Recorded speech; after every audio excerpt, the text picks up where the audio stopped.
Chapter 10. Uncle and Nephew. If any of my dear listeners have ever cut themselves on glass, then they know how badly it hurts and how dreadfully slowly it heals.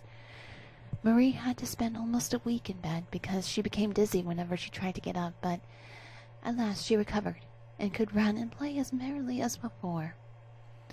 The glass cabinet had been repaired as good as new and was again filled with trees, flowers, houses, and beautiful dolls. Marie was thrilled to see her beloved Nutcracker standing on the second shelf smiling with all his teeth intact. As she looked at her favorite toy, she remembered the story Drosselmeyer had told, the history of the Nutcracker and his quarrel with Lady Mouserings and her son. She realized that her Nutcracker could be none other than the pleasant but unfortunately cursed young Drosselmeyer from Nuremberg. The clockmaker from the court of Pirlipat's father could be none other than Judge Drosselmeyer, which Marie had never once doubted. But why? Why didn't your uncle help you? It became clear to Marie that the little battle she had seen was in fact a battle for the Nutcracker's kingdom and crown. Were not the dolls his subjects? And had he not fulfilled the astronomer's prediction by becoming their leader? As the clever Marie pondered over this, the more she thought of the Nutcracker and the dolls as living people, and she half expected them to start moving about, though they remained stiff and motionless in the cabinet.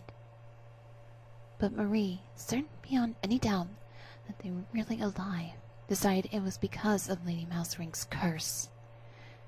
"But," she said to Nutcracker, "even if you cannot move or speak, dear Mr. Drosselmeyer, I know that you can understand me. I know it very well.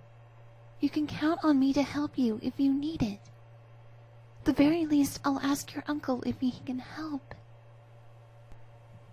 Nutcracker did not move or stir, but Marie thought she heard a faint sigh and a gentle voice through the cabinet, just barely audible. "Little Marie, guardian sweet, I'm yours to keep, little Marie."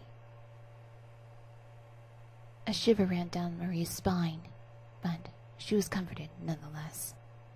Dusk fell, and her father stepped into the room with Godfather Drosselmeyer. Before long, Louise arranged the tea table, and the family sat down and had a merry conversation.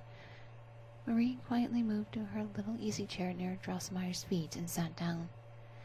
When everyone had quieted down, she looked up at the judge with her big blue eyes and said, "Godfather Drosselmeyer, I realize that the Nutcracker is your nephew, the young Drosselmeyer from Nuremberg, and that he has become king, as the astronomer had predicted, but you already knew this, and that he is at battle with the son of Lady Mouserings. Why don't you help him?" Marie once again told everyone about the battle and how it went. Everyone except for Fritz and Drosselmeyer began laughing. "Where does the girl get such ridiculous ideas into her head?" Dr. Stolpen asked. "She always had a vivid imagination," her mother said. "These are just dreams brought about by her fever." "It's not true, any of it," Fritz said. "My hussars are not such cowards. If they were, I'll personally discipline them." But Godfather Drosselmeyer put Marie on his lap, and with an odd smile, said very quietly, "Dear Marie, you are born a princess like Pirlipat, for you rule a bright and beautiful land. But you'll have to suffer much if you are to look after Nutcracker, for the Mouse King will pursue him in every land and across any border. I cannot help him. Only you can do that. Be faithful and strong." Neither Marie nor anyone else knew what to say after that.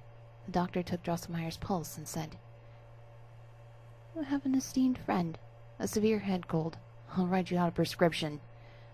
But Mrs. Stolpen shook her head slowly and said quietly, "I think I know what he's saying, but I cannot quite explain it."